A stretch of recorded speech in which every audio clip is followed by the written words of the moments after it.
아니, 이게 내 회사도 아니고 내 명의만 빌려준 건데 아니, 내가 왜 세금을 내야 되노? 아, 참 난감하네.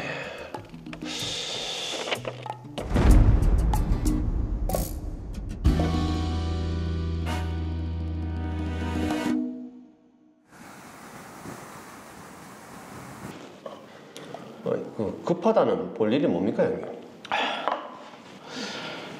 내가 가지고 있는 회사 주식 7,000주 중에 3,000주만 네 명의로 좀 이전하려고 하는데 명의 좀 빌려주라. 주식을 이전한다고요? 그 회사 사업도 잘 되고 있고 회사 운영상 좀 필요해서 그렇다. 아니, 형님 회사 설립할 때도 뭐 감사로 내 이름 등기하더만은. 부탁 좀 하자. 가족이니까 이렇게 부탁하는 거 아니가. 아니 뭐 형님 회사만 잘 된다면요. 알겠습니다. 그래, 고맙다 영아. 그리고 이번 주 수요일에 시간 좀 괜찮나? 수요일요? 오전에 잠깐 왔다 가라. 우리 회사 그 이사회 열리는데 와서 서명만 좀 하고 가면 된다. 알겠습니다. 고맙다. 여기 바쁜 건 없지? 네.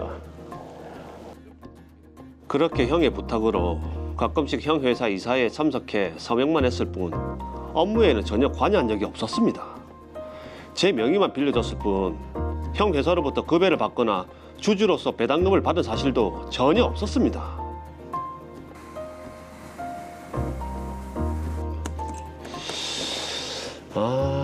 이번에 새로 들여온 인테리어 소품 이 반응이 좋네. 이쪽으로 물량 좀 더 늘려야겠다. 저는 제 사업체를 운영하느라 바빴고 형의 회사가 잘 되고 있는 줄로만 알았습니다. 자재대금 조금만 더 기다려 주시면 안 되겠습니까? 저희 회사 사정이 좀 어려워서 그렇습니다. 예, 죄송합니다.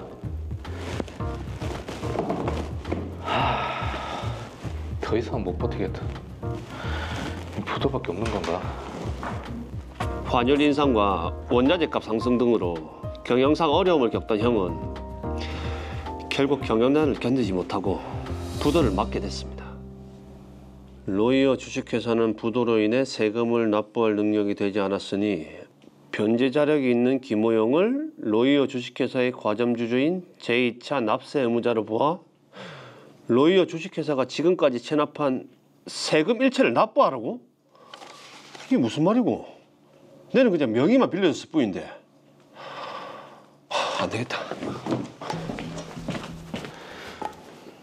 체납한 세금을 내라고 통지서가 왔던데 저는 로이어 주식회사랑 아무 상관이 없습니다. 그리고 로이어 주식회사는 형 회사입니다. 저희가 검토를 해본 결과 법인 등기부상으로 김우영 씨가 감사로 등재되어 있고 주식도 30% 소유하고 있잖아요. 아니, 그거는 형이 명의를 빌려달라 해서 제가 그거 빌려준 것 뿐입니다. 저는 회사 경영이나 업무에 일절 관여한 적도 없고요. 그리고 월급이나 주주 배당금도 일절 받은 적이 없습니다. 저희는 법리적으로 다 검토를 해서 통지를 한 거니까 김우영 씨에 대한 가세 처분은 적법합니다. 아니, 저는 억울합니다. 억울하다니까요.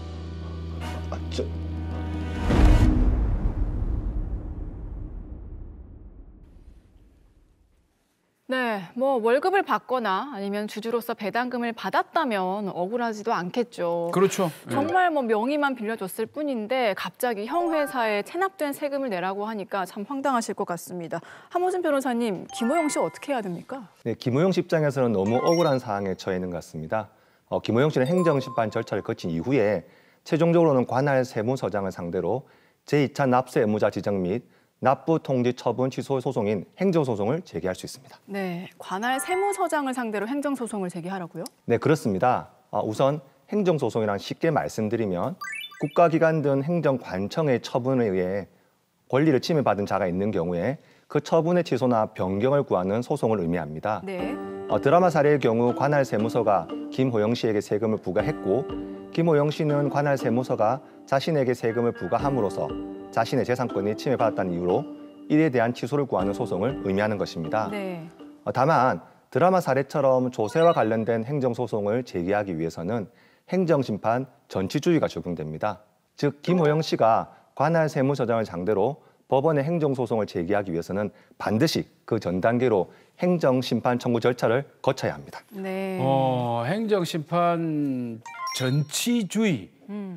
이건 잘 모르겠고 저는 민주주의밖에 잘 모르거든요. 근데 중요한 거는 네. 어떤 상황이 있든지 간에 이 구체적인 절차를 알면 좀 이해가 될 것 같거든요. 맞습니다. 구체적인 절차가 어떻게 됩니까, 그러면? 네, 행정심판 절차는 크게 임의적 절차인 이의 신청과 필수적 절차인 심사 또는 심판 청구로 구분해 볼 수 있습니다. 네. 먼저 이의 신청은 납세 고지서 등을 보낸 세무서장을 상대로 당해 세무서장에게 직접 하는 방법과 납세 고지서 등을 보낸 세무서장을 상대로 그 세무서를 관할하는 지방국세청장에게 하는 방법이 있습니다. 네. 네. 여기서 반드시 기억해야 할 점은 납세 고지서 등을 받은 날로부터 반드시 90일 이내에 이의 신청서를 제출해야 합니다. 따라서 그 기간을 도과한 이후에 제출하게 되면 아무리 그 이의 신청 사유가 정당하다 하더라도 본안에 대한 판단을 받지 못하고 요건 불비를 이유로 해서 각하 결정을 받게 됩니다. 네, 저 행정심판 절차에서 임의적 절차인 이의 신청은 납세 고지서를 받은 날로부터 90일 이내에 해야 된다. 자, 기억을 해야 될 것 같고 필수 절차인 심판 청구는 어떤 내용이죠? 네, 행정소송을 제기하기 위한 필수 절차인 심사 청구와 심판 청구에 대해서 한번 알아보겠습니다. 예. 심사 청구는 국세청장을 상대로 하는 것이고 심판 청구는 조세심판원장을 상대로 제기하는 것입니다. 다만 앞서 말씀드린 바와 같이 이의 신청 절차는 임의 절차에 불과해서 이의 신청을 거치지 않고 바로 심사 청구 또는 심판 청구를 바로 제기할 수 있습니다. 따라서 이의 신청 절차를 거친 후에 심사 청구 또는 심판 청구를 제기하는 경우에는 이의 신청에 대한 결정을 받은 날로부터 90일 이내에 그리고 이의 신청 절차를 거치지 않고 바로 심사 청구 또는 심판 청구를 제기하는 경우에는 그 처분이 있음을 안 날로부터 90일 이내에 반드시 심사 청구 또는 심판 청구서를 제출해야 합니다. 네. 자, 그렇다면 김호영 씨도 방금 말씀하신 그런 절차를 통해서 행정소송을 진행해 볼 수 있겠네요. 네, 맞습니다. 김호영 씨는 행정심판 절차를 거친 이후에 해당 심사 청구 또는 심판 청구 결정을 송달받은 날로부터 90일 이내에 법원에 행정소송을 제기할 수 있습니다. 네.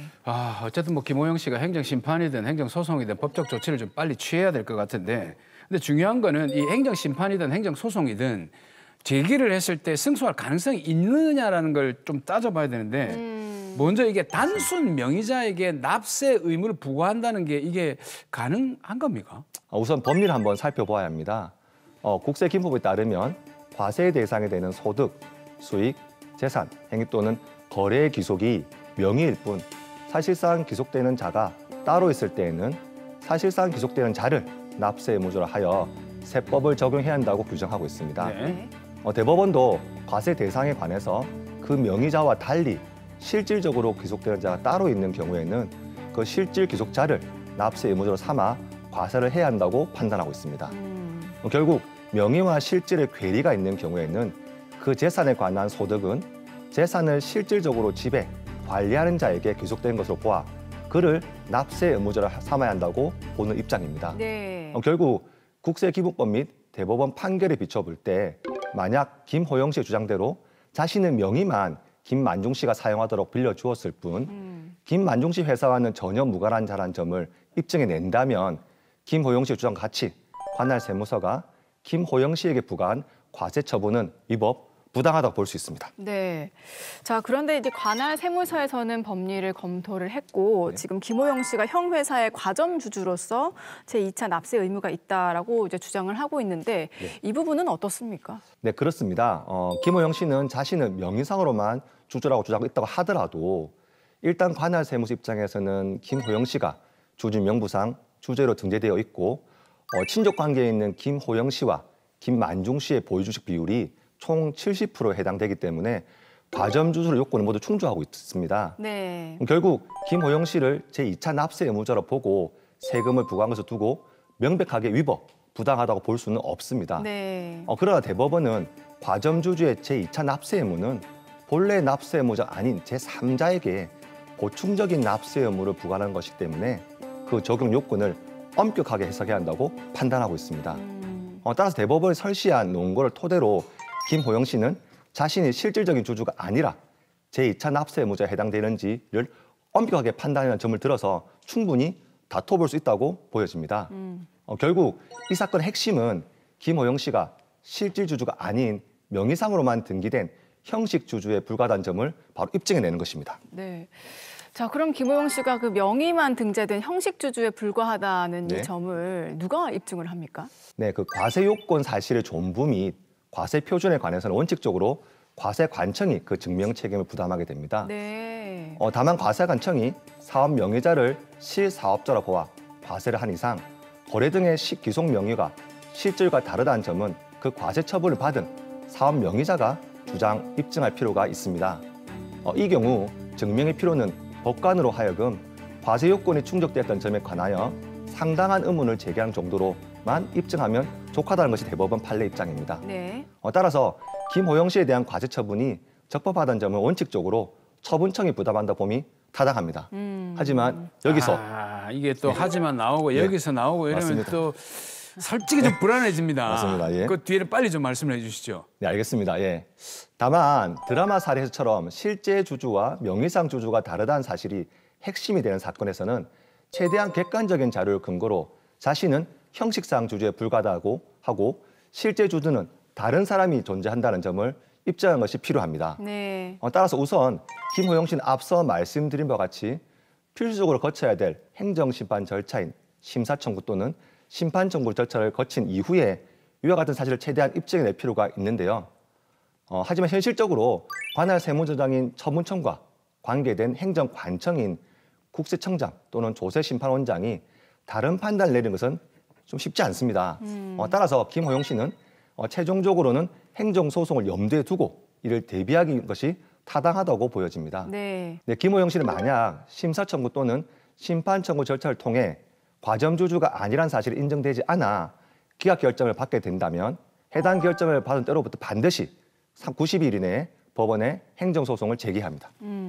자, 일단은 최대한 객관적인 자료를 들어서 지금 김호영 씨가 형식적인 주주에 불과하다는 점을 입증을 이제 해야 되는데 이건 어떻게 입증하면 좋을까요? 네, 김호영 씨는 행정소송에서 자신이 형식상 주주에 불과하고 김만중 씨 회사의 업무에는 전혀 관여한 바가 없다는 사실을 구체적으로 입증해내야 됩니다. 네. 네, 본인이 주식 대금을 납입한 사실이 없다는 점, 그리고 본인이 회사의 업무에 관여하지 않았다는 점을 입증하기 위해 회사의 전현직 직원들의 구체적인 진술서, 그리고 본인이 회사의 감사로 등재돼 있을 당시에 김호영 씨는 김만중 씨 회사와는 전혀 무관한 별개 회사를 운영하고 있었기 때문에 김만중 씨 회사의 업무에는 관여할 수 있는 상황이 아니었다는 점, 그리고 정상 주주라면 당연히 지급받아야 할 배당금에 대해서 일절 받을 사실이 없다는 점을 입증하면 됩니다. 네. 자, 그럼 그런 부분들을 입증한다면 김호영 씨가 승소할 수 있을 것 같습니까? 네, 안타깝지만 반드시 승소한다고 장담할 수는 없습니다. 불리한 상황이 존재하는데요.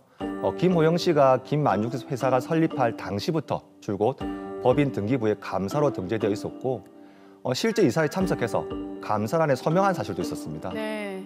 비록 회사 설립 이후이긴 하지만 30% 주식에 대해 형인 김만중 씨로부터 정상적으로 이전받은 이후에 주식 변동 명세서에 그리고 주주 명부에도 회사의 발행주 총수의 30%를 소유한 것으로 나타나 있었습니다.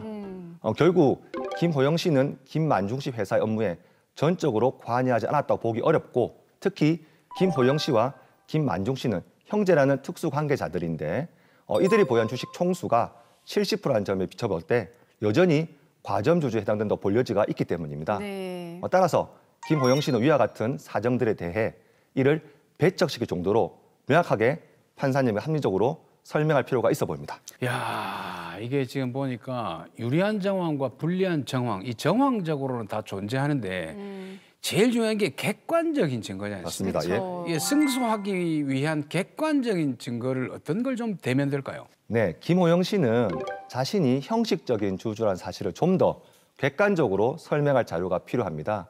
예를 들어 보겠습니다. 주식 매매 대금을 실제 지급한 사실이 없었다는 점을 입증하기 위해서 계좌 거래 내역을 제출하면 좋을 것 같습니다. 네. 그리고 김만중 씨 회사의 업무에 관여 사실이 전혀 없었다는 점을 입증하기 위해서 급여를 포함해 배당금에 대해서 일절 수령한 사실이 없었다는 점을 제출하면 좀 더 도움이 될 것 같습니다. 이러한 사실을 좀 더 적극적으로 재판부에 설득함으로써 김호영 씨가 원하시는 결과를 얻을 수 있다고 판단됩니다. 저 그럼 갑자기 궁금한 게 뭐 형식적인 주주다라는 맞습니다. 그런 네. 내용의 형과의 통화 녹음 내역 이런 건 어떻습니까? 충분히 가능할 수 있습니다. 뭐 그런 것들이 서로 조작된 것이 아니라 네. 그냥 평상시에 어떤 대화 과정에서 드러난 것이라 한다면 얼마든지 증거로 사용할 수 있다고 생각됩니다. 최대한 입증할 수 있는 증거들을 다 이제 끌어모아서 제출을 맞습니다. 해야 되겠네요. 그렇습니다. 예. 자, 이 사건 마지막으로 정리를 해보겠습니다. 한 말씀 해주시죠. 네, 이번 사례에서도 확인할 수 있듯이 자신의 명의를 빌려주는 것에 대해서 별 대수롭지 않게 생각하는 경우가 많습니다. 네. 가족 간 가까운 지인 간 부탁으로 선뜻 내키지는 않지만 무슨 큰 문제 생기겠어? 라는 안일한 생각에 명의를 빌려준 후에 자신까지도 각종 법적 문제에 휘말려 낭패를 당하는 경우가 주변에서 심심찮게 우리가 볼 수 있습니다. 이번 사례도 바로 그런 사례 중에 하나라고 보시면 됩니다. 네. 최종적 소송을 통해 문제를 바로잡을 수 있다고 하더라도 그 사이 상당한 정신적 고통 및 금전적 손해를 입을 수 있다는 만큼 명의를 빌려준 행위에 대해서는 매사에 신중을 기하시라고 조언해 드립니다.